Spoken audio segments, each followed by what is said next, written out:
Oke, udah lama nggak upload ya guys ya. Ya kalian tahu lah, karena Mimin lagi benerin channel Mimin. Mimin kemarin lagi chattingan lah sama pihak YouTube ya guys ya. Jadi nggak fokus banget bikin konten dan nggak boleh upload juga selama 3 hari. Tapi di channel yang ono sih sebenarnya. Karena Mimin udah tautkan juga email Mimin yang ini ke channel Mimin yang ono. Jadi Mimin khawatir di sini juga sebenarnya nggak boleh upload guys. Jadi nunggu 3 hari. Nah sekarang sama pihak YouTube disuruh sering-sering upload, tapi di channel yang ono guys, biar normal lagi gitu katanya. Nah karena disuruh begitu, jadi Mimin putusin buat update selanjutnya di channel yang ono ya guys ya. Di sini nanti Mimin hanya buat channel rangkuman aja ya, kayak dari part berapa sampai part berapa gitu. Jadi kalau kalian yang suka durasinya panjang, kalian tungguin aja di channel ini. Kalau kalian yang pengen cepat update yang hampir tiap hari, bisa ke channel Mimin yang ono. Oke, paham kalian ya? Nanti link channelnya yang bagi kalian yang belum tahu bakal Mimin kasih di deskripsi. Oke. Akun YouTube udah balik, tinggal Facebook doang guys ya. Masih mikir tuh, susah banget kalau Facebook. Pusat bantuannya nggak bisa diarepin guys, nggak ada yang bales sama sekali. Oke, biar nggak berlama-lama lagi, tanpa basa-basi lagi, langsung saja mari kita mulai. Cerita dimulai. Setelah di part sebelumnya, Jang Tae-san yang menanyakan siapa bibi gendut itu, dan Jo Sun-ja yang tak terima dikatain bibi gendut. Dengan raut wajah yang kesal, dia mengatakan, "Apa? Bibi gendut?" Si ibu di sini bilang ke Jang Tae-san kalau dia adalah teman semasa kuliahnya. "Ah, jadi begitu," ucap Jang Tae-san yang diberitahu ibunya. Lalu Jang Tae-san memperkenalkan dirinya ke Jo Sun-ja sambil membungkuk. "Ini pertama kalinya kita bertemu. Perkenalkan, namaku adalah Jang Tae-san." Jo Sun-ja mengatakan, "Apa? Dia anakmu ya, Seolran? Omo, dia tinggi juga ya, dan wajahnya juga bagus. Tapi sepertinya dia tidak terlihat pandai. Dia mungkin hanya bisa jadi model saja karena tampangnya itu," ucap Jo Sun-ja ke ibu Jang Tae-san sambil dia ngomel-ngomel dalam hati. Bajingan ini, dia tadi bilang aku bibi gendut. Dasar bajingan sialan. Mendengar dibilang gak terlalu pandai, Jang Tae-san bilang ke Jo Sun-ja, "Sepertinya aku juga cukup beruntung karena bisa diterima di salah satu universitas di Seoul." Setelah memberitahu itu ke Jo Sun-ja, Jang Tae-san berkata dalam hati, "Bagaimana? Apa aku masih terlihat tidak pandai, ha?" Jo Sun-ja menjawab, "Oh, jadi begitu. Syukurlah." Jo Sun-ja yang penasaran di universitas mana Jang Tae-san diterima. Dia pun bisik-bisik bertanya ke ibu Jang Tae-san, "Di Seoul mananya? Padahal dia terlihat seperti naga yang bangkit dari sungai kecil." BTW, naga dari sungai kecil itu istilah kata yang biasa digunakan untuk seorang anak yang bisa sukses dari keluarga miskin. Tentu saja ibu Jang Tae-san yang mendengar itu merasa tak senang. Jo Sun-ja di sini juga tak mau kalah soal anaknya. Dia pun bilang, "Asalkan kau tahu saja, anakku juga diterima di Fakultas Hukum Universitas Gyeonggu." Jang Tae-san yang mendengar itu mengatakan, "Wah, Fakultas Hukum Universitas Gyeonggu ya. Anak Anda diterima di universitas yang cukup bagus juga rupanya." Si ibu di sini hanya bisa menghela nafas ya, karena universitas yang dibilang Jo Sun-ja tadi tidak sebagus atau seterkenal seperti Universitas Korea yang dimasuki Jang Tae-san. Lalu Jo Sun-ja pun bertanya, "Lantas apa jurusan dan universitasmu, pemuda tampan?" Dengan pedenya di sini Jang Tae-san mengatakan, "Aku mengambil jurusan hukum di Universitas Korea." "Nani?" kata Jo Sun-ja yang terkejut. Jo Sun-ja bilang, Kau pasti bohong kan? Anak nakal, berani-beraninya kau berbohong padaku. Idiot sepertimu menjadi mahasiswa hukum di Universitas Korea. Tidak mungkin, ini tidak mungkin, ucap Jo Sun-ja sambil mencemooh Jang Tae-san. Jang Tae-san pun hanya tertawa santai dan mengatakan, "Hahaha, kau bisa mengeceknya di internet kalau kau tidak percaya." Jo Sun-ja di sini merasa harga dirinya telah diinjak-injak. Dia tak terima anak dari temannya yang sekarang miskin itu bisa diterima di universitas yang lebih baik dari universitas anaknya. Dalam hati Jang Tae-san yang melihat ekspresi Jo Sun-ja itu, dia pun merasa puas dan senang. Dan Jang Tae-san berkata dalam hati, cuma segitu saja bibi gendut ini sudah kesal ya. Kuharap dia tidak memperkeruh suasananya lagi karena sudah merasa kalah soal universitas anaknya. Di sini Jo Sun-ja tak kehabisan akal, dia pun mulai memancing-mancing adu kekayaan. Hahaha, aku memang tak percaya kalau kamu bisa diterima di Universitas Korea. Tapi apa yang sedang kalian lakukan di sini? Di sini kan tempat area kawasan orang-orang elit. Apa kalian mendapatkan gift card di sini? BTW, gift card atau kartu pembelian. Mungkin di sini Jo Sun-ja berpikir kalau mereka berdua bisa ke sini karena hasil kartu pemberian orang lain. Jang Tae-san yang sejatinya duit dia sekarang udah kayak duit sebuah negara sedang berjalan. Dia pun berkata dalam hati, bibi gendut ini benar-benar ya, dia sangat gigih. Di sini Jo Sun-ja mengatakan, mungkinkah kalian kesini bukan untuk membeli baju dengan gift card kan? Mendengar itu sentak saja Jang Tae-san menunjukkan apa itu yang dinamakan kekuatan uang, yang terkadang bahkan bisa mengontrol harga diri seorang wanita untuk diajak enak-enak, kayak Lierin contohnya. Hehehe, just kidding ya guys ya. Di sini Jang Tae-san memanggil seorang pelayan toko yang ada di dekatnya. Pelayan? Ya tuan pelanggan, jawab si pelayan toko yang dipanggil Jang Tae-san. Lalu Jang Tae-san bilang ke pelayan toko itu, tolong pilihkan beberapa pakaian yang cocok untuk ibuku. Aku ingin membeli setidaknya 5 outfit paling bagus di sini. Soal harga itu tidak masalah. Ah ya, baiklah tuan, jawab si pelayan. Spontan saja hal tersebut membuat Jo Sun-ja sangat terkejut. Apa? 5 outfit? Kemudian di sini Jang Tae-san bilang ke ibunya, Bu, pilihlah sesukamu. Jangan khawatir soal harganya. Pilihlah yang menurutmu memang benar-benar bagus, karena ibu sangatlah berharga bagiku. Lalu Jang Tae-san juga bilang ke Jo Sun-ja, ah bibi, bukankah bibi kesini untuk membeli pakaian? Karena bibi adalah teman ibuku. Haruskah aku membelikan sesuatu untukmu juga? Kalau kau mau, kau boleh juga memilih sesukamu. Jangan khawatir soal harganya, biar aku yang akan membayarnya nanti. Jo Sun-ja hanya bisa melongo mendengar perkataan Jang Tae-san itu. Karena Jo Sun-ja di sini masih punya harga diri, dia pun bilang, tidak usah, tidak perlu. Apa kau memandangku rendah? Aku bahkan tidak akan memakai pakaian dari tempat ini, bahkan jika kau memberikannya gratis. Perkataan Jo Sun-ja itu pun sampai terdengar oleh pelayan yang tadi disuruh Jang Tae-san untuk mencarikan baju ibunya karena suara Jo Sun-ja itu cukup keras.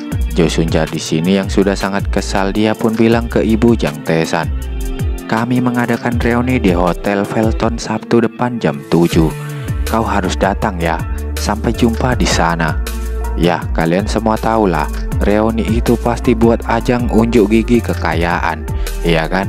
Dalam hati Jang Tae-san yang mendengar itu, dia pun mengatakan, bibi gendut ini benar-benar ya, dia berjuang sampai akhir. Ucap Jang Tae-san dalam hati sambil melihat bibi-bibi gendut itu ngomel-ngomel komat kamit nggak karuan karena kesal. Jang Tae-san juga berkata dalam hati, dia mengajak ibuku untuk reuni. Dia pasti memiliki niat jahat saat mengundang ibuku reuni. Aku bisa melihatnya dari raut wajahnya. Tapi sayangnya ibuku tidak akan terpancing semudah itu. Jadi biarkan aku yang akan meladeninya. Lalu Jang Tae-san bilang ke Jo Sun-ja, jangan khawatir, ibuku pasti akan datang ke reuni itu. Benar kan Bu? Ucap Jang Tae-san sambil mengedipkan matanya ke ibunya. Ibu Jang Tae-san yang tadinya nggak punya niatan untuk ikut pun raut wajahnya jadi sedikit terkejut karena Jang Tae-san mengatakan itu, dan dia pun bilang, ya aku akan datang. Jo Sun-ja pun akhirnya pergi sambil dia masih ngomel-ngomel. Aku akan memastikan semua orang akan datang. Jadi kau harus benar-benar datang ya. Cih, tak tahu malu. Dia sudah diusir dari rumah dan dia masih berani pamer. Awas saja kau nanti. gumam Jo Sunja sembari dia pergi meninggalkan Jang Tae-san dan ibunya bersama bodyguardnya. Jang Tae-san yang melihat itu mengatakan, "Ayo, lihatlah bibik konyol itu. Tunggu saja, karena pasti aku yang akan menginjakmu," ucap Jang Tae-san dalam hati sambil melihat Jo Sunja pergi dengan kesal. Jang Tae-san juga mengatakan, "Dunia bukan lagi tempat di mana kesabaran adalah suatu kebajikan. Orang itu, aku tidak akan mengampuninya. Aku akan memastikan kalau kau akan membayar untuk apa yang kau lakukan hari ini." Kemudian scene pun berpindah. Terlihat pemandangan Sungai Han di sini dan ada seseorang yang menjelaskan, "Nyonya, tempat ini benar-benar bagus. Ada beberapa properti di Cheongdam-dong yang memiliki pemandangan Sungai Han sebagus ini. Karena jauh dari tempat diadakan Olimpiade, kebisingan dan debu terhalangi dengan sempurna. Dan di musim panas, ini adalah tempat yang terbaik untuk merasakan angin sejuk." Ternyata orang yang menjelaskan itu adalah agen penjual properti, guys. Setelah menjelaskan panjang lebar itu, Jang Tae-san menanyakan, "Tapi kau belum menjualnya kan?" Si agen penjual properti menjawab, "Ah, tentang itu. Ini memang rumah yang bagus. Tapi karena pinjaman Supreme AS penjualannya jadi sangat buruk. Real estate adalah perang psikologis, tapi itu harus menunggu." Di sini Jang Tae-san menanyakan ke ibunya, "Bu, bagaimana menurutmu?" Spontan saja ibu Jang Tae-san cukup terkejut ditanyai Jang Tae-san tentang bangunan itu. Karena di sini ibu Jang Tae-san tak ingin terlihat cupu dan mengecewakan Jang Tae-san. Dia pun mengatakan, "Menurutku rumah kecil ini bagus juga kok." Dalam hati si ibu mengatakan, "Astaga, aku baru saja bilang tempat ini kecil. Padahal luasnya saja 130 meter persegi dan fasilitasnya juga mewah." Setelah mendengar itu dari ibunya, Jang Tae-san pun bilang ke agen propertinya, "Harga penthouse-nya 45 miliar kan?" Si agen menjawab, "Iya, yang paling bagus adalah Olympus Complex. Saat ini harganya tertinggi di antara villa dan apartemen yang ada di Korea. Harganya mencapai puncak tertinggi pada tahun 2008. Lalu Jang Tae-san bilang ke si agen properti, "Anda manajer Jung kan?" "Ya, aku adalah manajer Jung Wo-chan." Ternyata nama si agen properti ini adalah Jung Wo-chan, guys. Mulai dari sini kita panggil Jung Wo-chan aja ya guys ya, atau manajer Jung, biar lebih mudah. Lalu Jang Tae-san mendekatkan wajahnya ke manajer Jung. Kemudian dia mengatakan, "Kalau begitu, apakah boleh aku mengatakan sesuatu?" ucap Jang Tae-san. Manajer Jung yang terkejut karena Jang Tae-san tiba-tiba mendekatkan wajahnya dan terlihat mencurigakan. Dia pun menjawab, "Iya, maaf, tapi apa itu?" Jang Tae-san mengatakan, "Apa kau bisa memberi kami diskon?" Manajer Jung dengan sedikit ragu-ragu mengatakan, "Hahaha, ya, jika kau membelinya hari ini, aku bisa memberimu diskon 10%. Hehehe." Jang Tae-san tersenyum lalu berkata dalam hati, "Ho, aku sudah mengurangi harganya sebesar 10%. Ya, seperti itulah cara kerja dunia ini." Lalu Jang Tae-san bilang ke manajer Jung, "Kalau aku beli 3 gedung royal, berapa diskon yang bisa kau berikan? Jujurlah." Apa? 3 gedung?" ucap manajer Jung yang terkejut sampai-sampai matanya pun mau copot. Jang Tae-san mengatakan, "Margin Supreme AS belum sampai. Akan lebih mudah bagi pekerja untuk menyingkirkannya juga. BTW, hipotek Supreme AS adalah penyebab krisis keuangan global tahun 2008 karena bank mendapatkan uang dari penjualan bagian hipotek yang belum dibayar, menyebabkan gelembung keuangan yang besar." Udah nggak perlu Mimin tanya lagi ya guys ya. Kalau nggak ngerti lanjut aja, oke? Karena Mimin di sini sebenarnya juga nggak ngerti. Manajer Jung mengatakan, "Apa ada permintaan khusus yang Anda inginkan?" Jang Tae-san mengatakan, "Buat semua biaya pendaftaran termasuk pajak akuisisi berjumlah 10 miliar won dan hitung juga harga tunai pembayaran lump sum." "Apa? 10 miliar? Harga tunai pembayaran lump sum?" ucap si manajer yang terkejut. Jang Tae-san menjawab, Ya, dan kau dapat mengambil sisanya. Manajer Jung mengatakan, baiklah, aku akan segera mengurusnya.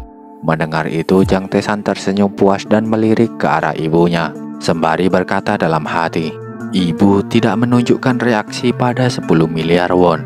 Bukan karena dia tidak tertarik pada uang. Sepertinya suasana hatinya sedang tidak baik. Lalu Jang Tae-san bilang ke ibunya, Bu, ayo kita pergi berbelanja. Kita perlu membeli beberapa furnitur, bukan? Ah, begitu ya. Baiklah, ayo kita berbelanja, jawab si ibu. Kemudian Shin pun berpindah di jalanan kampus Universitas Jang Tae-san atau Universitas Korea ya guys ya. Terlihat Jang Tae-san sedang mengendarai mobil sportnya untuk pergi ke kampus. Semua orang yang melihat mobil Jang Tae-san itu mengatakan, oh, apa itu? Mobilnya keren sekali. Bukankah itu Porsche? Siapa dia yang membawa mobil Porsche itu kemari? Apa kau mengenalnya? Kata mereka ini sembari melihat Jang Tae-san sedang memarkirkan mobilnya. Dan saat Jang Tae-san keluar mobil, para cabe-cabean kampus pun mengatakan, Omo, dia keren sekali. Dalam hati Jang Tae-san mengatakan, Universitas Korea, sebuah universitas dengan peringkat tinggi di Korea Selatan. Seperti yang diharapkan, suasana di sini sangat menyenangkan. Saat Jang Tae-san berjalan masuk ke universitas, semua orang yang memandangnya pun mengatakan, apa dia mahasiswa baru? Dan apakah dia mahasiswa keolahragaan? Tubuhnya bagus sekali. Tidak, dia bukan mahasiswa jurusan keolahragaan, tapi katanya dia adalah mahasiswa baru jurusan hukum. Dia cukup terkenal karena dia sangat tampan, ucap para cabe-cabean ini yang melihat Jang Tae-san. Dalam hati Jang Tae-san mengatakan, senior, kau mulai gugup kan? Kata Jang Tae-san yang kepedean. Para senior pun yang melihat Jang Tae-san bilang, sekarang junior yang tampan telah datang. Mungkin mulai sekarang perhatian para gadis akan beralih padanya. Jang Tae-san di sini berhenti sejenak di depan mesin penjual minuman karena dia ingin membeli sebuah minuman. Namun saat ingin mengambil minumannya, Jang Tae-san mendengar orang-orang sedang ngomongin dirinya. Bukankah dia tipe yang sering dimainkan si Miran sombong itu? Senior, apa maksudmu dengan sombong? Dia hanya mengagumi dan menikmati hal-hal indah dan keren untuk kepentingannya sendiri. Di sini Mimin nggak tahu ya guys ya, siapa Miran itu. Dan obrolan mereka juga Mimin nggak terlalu ngerti. Jang Tae-san yang mendengar itu berkata dalam hati, oh, sepertinya mereka semua sedang membicarakanku ya. Namun di tengah Jang Tae-san mengatakan itu dalam hati, tiba-tiba saja ada suara seseorang di belakangnya yang mengatakan, apa kau bisa membelikanku kopi juga? Jang Tae-san yang penasaran dia pun menengok ke belakang sembari berkata, apa? Dalam hati dia mengatakan, siapa lagi ini? Tapi saat dia melihat orang itu, Jang Tae-san pun sangat terkejut karena ternyata dia adalah seorang gadis berambut ungu memakai topi yang sangat cantik dan enak buat diajak check-in ke hotel nanti dengan menggunakan jurus yang diberikan dewa fuckboy Casanova dulu ya guys ya.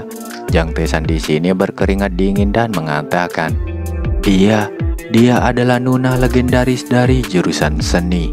Bisa nggak kita check-in? Kata Nuna imut ini bertanya ke Jang Tae-san sembari memasang raut wajah imutnya, namun terlihat keren. Sepertinya cewek ini agak tomboy ya guys ya.